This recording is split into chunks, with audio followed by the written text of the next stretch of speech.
मिलल सवाखीन छोटी नाना नाना दिल बालम हमार मिलल सवाखीन छोटी नाना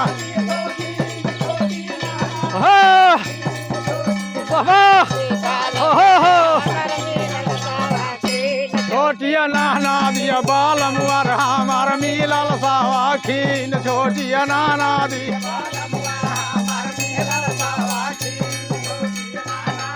अरे अपने चलेला सैया मोटर साइकिल से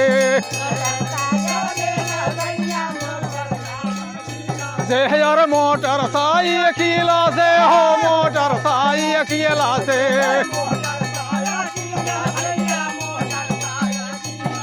यार हमरा के चाला दिहला जमीन छोटी नाना नाना दी यार हमरा के चालावल रे बन जमीन छोटी नाना दी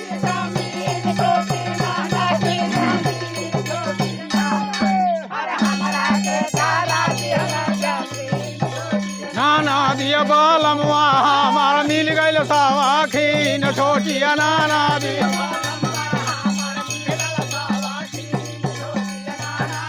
अरे अपने तो खालो अंडा मुर्गा पोलाउआ हो अपने आहो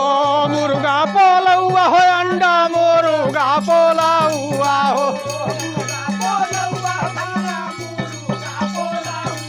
और हमारा के दिहला नमकीन छोटी नाना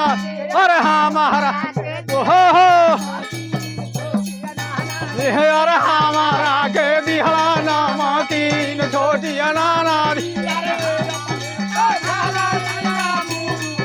अरे मुर्गा पोलौआ है अंडा मुर्गा पोलौआ हो आहो अपने तो खाला अंडा मुर्गा पोलौआ हो दिया बालम हमार मिलल सवाखीन छोटी नाना दी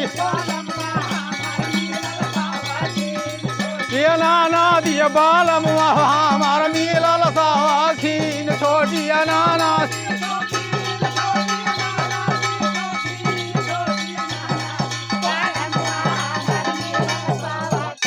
छोटी नाना बालम